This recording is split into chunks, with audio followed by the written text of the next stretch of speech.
ఢిల్లీ మద్యం కేసులో BRS MLC కవితకు బిగ్ రిలీఫ్ అనే చెప్పాలి. ఈ ఈడీ కేసులో కవితకు సుప్రీంకోర్టు బెయిల్ మంజూరు చేసింది. పూర్తి అప్డేట్స్ అడిగి తెలుసుకుందాం. మా ప్రతినిధి ప్రసాద్ ఢిల్లీ నుంచి లైవ్ లో సిద్ధంగా ఉన్నారు. ప్రసాద్, దాదాపు ఈ మద్యం ఢిల్లీ మద్యం విధానాన్ని మారుస్తూ చేసినటువంటి ఈ మద్యం కుంభకోణం కేసులో కవితకు బెయిల్ మంజూరు చేయడం జరిగింది. ఇటు ఈడీ కేసులో, ఇటు సిబిఐ కేసులో కూడా. ప్రధానంగా అక్రమ నగదు రవాణా జరిగింది అన్న విషయంలో ఏమాత్రం కూడా సాక్ష్యాధారాలు లేవంటూ కూడా జస్టిస్ గవాయ్ తన ఈ బెయిల్ మంజూరు చేస్తూ చేసినటువంటి వ్యాఖ్యల్లో స్పష్టం చేయడం జరిగింది.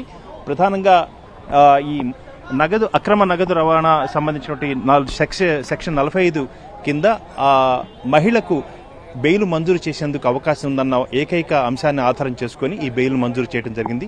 ప్రధానంగా కవితకు బెయిల్ మంజూరు చేయడంలో ఇటు ముకుల్ రోత్గి, అదేవిధంగా విక్రమ్ చౌదరి చేసినటువంటి వాదనలను దాదాపు బెంచ్ అంగీకరించింది. ఇప్పటికే ఈ కేసులో సహనిందితుడిగా ఉన్నటువంటి మనీష్ సిసోడియాకు కూడా బెయిల్ మంజూరైంది. కాబట్టి ఒక మహిళగా అక్రమ నగదు రవాణాలో సెక్షన్ 45 ప్రకారం ఒక మహిళకు మంజూరు చేయాల్సిన అవసరం ఉంది అన్న అంశాన్ని ఆధారం చేసుకుని ఆ మేరకు ఈ మంజూరు చేయడం జరిగింది. దాదాపు 57 మంది నిందితులను విచారించారు. అదేవిధంగా 50,000 పేజీల పత్రాలను కూడా ఛార్జ్షీట్లు దాఖలు చేయడం జరిగింది. దాదాపు 493 మంది సాక్షులను కూడా విచారించడం జరిగింది. ఆ విచారణలో భాగంగా వాళ్ళు ఇచ్చినటువంటి వాంగ్మూలను కూడా నమోదు చేసుకోవడం జరిగింది. ప్రధానంగా కవితకు మంజూరు చేయడం అనేది చాలా ఇక్కడ కీలక అంశం కాబోతుంది. ఈ మద్యం విధానం అన్ని మారుస్తూ చేసినటువంటి అవకతవకల్లో భాగంగా దీన్ని చాలా ఢిల్లీ మద్యం కుంభకోణంగా బాగా ప్రచారంలోకి వచ్చినట్టు ఈ కేసు సంబంధించి కవిత ఈ అక్రమ నగదు రవాణాలో ఏమాత్రం కూడా ఆమె ప్రమేయం ఉన్నట్టుగా ఎక్కడ కూడా సాక్ష్యాధారాలు లేవన్న అంశాన్ని కూడా జస్టిస్ గవాయ్ తన ఈ బెయిల్ మంజూరు చేసినటువంటి వ్యాఖ్యలో స్పష్టం చేయడం జరిగింది. ఆ మేరకు ఇటు ఈడీ అదేవిధంగా సిబిఐ 2 కేసుల్లోనూ కవితకు బెయిల్ మంజూరు చేయడం జరిగింది. ఆ మేరకు ఇతరత్ర ఈ వాదనలో భాగంగా అనేక అంశాలు ప్రస్తావనకు వచ్చాయి. అరుణ్ పిల్లై తన స్టేట్మెంట్ వాగ్మూలను ఉపసంహరించుకున్నారు. ఇది కవిత ప్రమేయంతోనే జరిగిందని ఈ సిబిఐ ఈడీ తరఫున వాదనలు వినిపించినటువంటి అడిషనల్ సొలిసిటర్ జనరల్ సివి రాజు వాదనలు ఏమాత్రం కూడా ధర్మాసనం అంగీకరించలేదు. ఆ మేరకు అరుణ్ పిల్లై ఏ రకంగా అప్పుడు తన యొక్క వాంగ్మూలాన్ని ఉపసంహరించుకున్నప్పుడు అప్పటికీ కూడా జ్యుడిషియల్ కస్టడీలో ఉన్నాడు, జైల్లోనే ఉన్నాడు. కాబట్టి దీనికి సంబంధించి ప్రధానంగా ఏ రకంగా కవితకు దాన్ని సంబంధం ఉంది అన్న అంశాన్ని కూడా జస్టిస్ గవాయ్ విశ్వనాథన్లు కూడా అడగడం జరిగింది. మొత్తానికి ఈ కేసులో కవిత యొక్క ప్రమేయం ఉంది, అరుణ్ పిల్లై ఉపసంహరణలో ఆమె ప్రమేయం ఉండొచ్చు అనే అనుమానం కూడా ఉందన్న అంశాన్ని చెప్పినప్పటికీ కూడా మొత్తానికి ధర్మాసనం వాటిని ఏమీ అంగీకరించకుండా ఇటు ఈడీ సిబిఐ కేసుల్లో కవితకు బెయిల్ మంజూరు చేయడం జరిగింది. రైట్ ప్రసాద్, గంటన్నర పాటు వాదనలు కొనసాగాయి.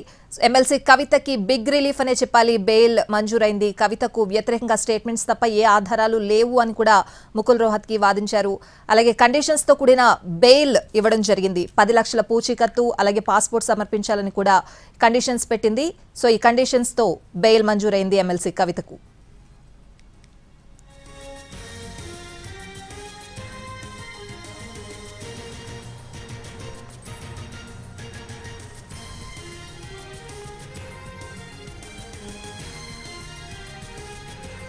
ఢిల్లీ మద్యం కేసులో బీఆర్ఎస్ ఎమ్మెల్సీ కవితకు ఊరట దక్కింది. ఈడీ కేసులో కవితకు సుప్రీంకోర్టు బెయిల్ మంజూరు చేసింది. కవిత బెయిల్ పిటిషన్ పై సుప్రీంకోర్టులో దాదాపు గంటన్నర పాటు వాదనలు సాగాయి. జస్టిస్ బిఆర్ గవాయ్, జస్టిస్ విశ్వనాథన్ల ధర్మాసనం ఇరువైపులా వాదనలు వింది.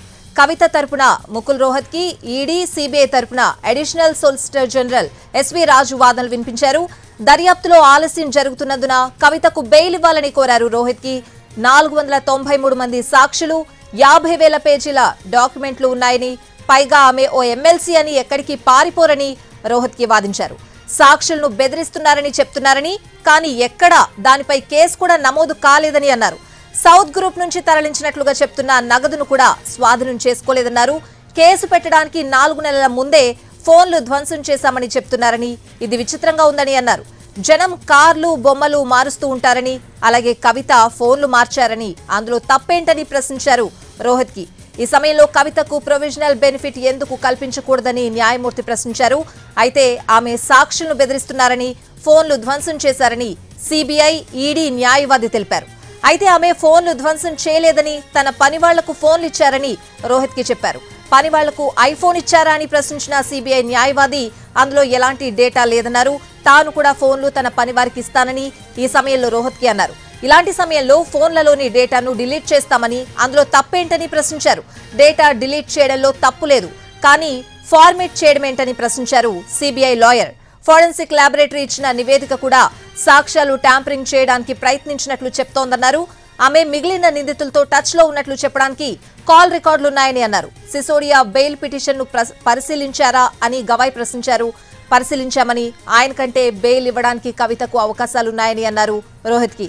విచారణలో ఆలస్యం జరుగుతున్నందున బెయిల్ ఇవ్వాలన్నారు. పైగా ఓ మహిళకు బెయిల్ ఇవ్వొచ్చని అన్నారు.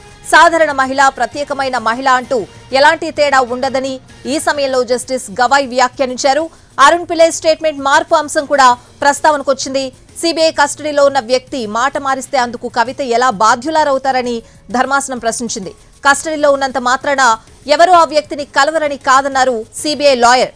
కవితకు జారీ చేసిన సమన్లలో ఎదురెదురుగా కూర్చోబెట్టి విచారిస్తామని ఉందని, దాంతోనే పిల్లై తన స్టేట్మెంట్ వెనక్కి తీసుకున్నారన్నారు ఏఎస్జీ రాజు. కవితకు వ్యతిరేకంగా ఉన్న స్టేట్మెంట్ ను పరిగణలోకి తీసుకోవడాన్ని ముకుల్ రోహత్ కి తప్పుపట్టారు. ఈడీ, సిబిఐలు కావాలనే కవిత పేరు చెప్పించాయన్నారు. కవితకు వ్యతిరేకంగా స్టేట్మెంట్లు తప్ప ఎలాంటి ఆధారాలు లేవన్నారు రోహత్ కి. ఈ సమయంలో ప్రాసిక్యూషన్ లో పారదర్శకత ఏదని ప్రశ్నించింది ధర్మాసనం.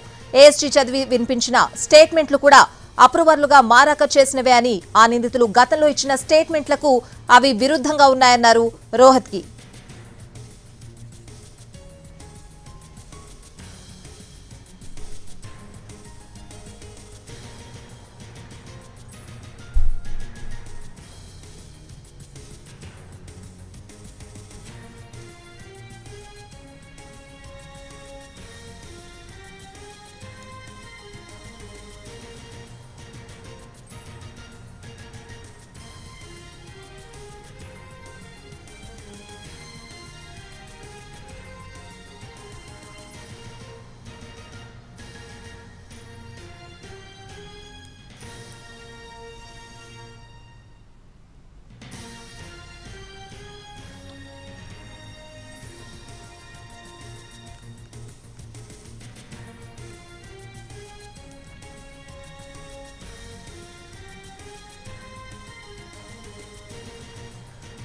ఢిల్లీ లిక్కర్ కేసులో అరెస్ట్ అయిన ఎమ్మెల్సీ కవితకు సుప్రీంకోర్టు బెయిల్ ఇచ్చింది. ఈడీ, సిబిఐ కేసులో కవితకు ఊరట దక్కింది. 153 రోజులుగా తీహార్ జైల్లో ఉన్న కవిత ఎట్టకేలకు బయటకు రానున్నారు. ఇంతకీ కవిత పేరు అసలు లిక్కర్ కేసులో ఎలా వచ్చింది, ఆ తర్వాత ఎప్పుడెప్పుడు ఏం జరిగిందో ఒకసారి చూద్దాం.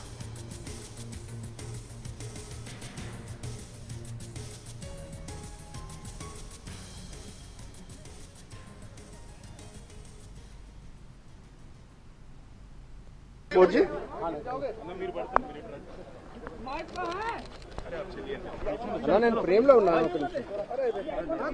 अनिल भाई को साथ लो भाई, धीरे धीरे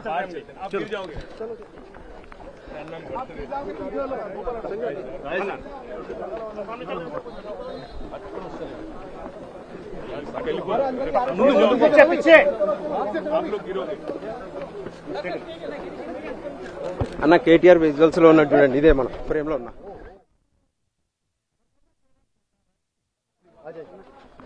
అన్న.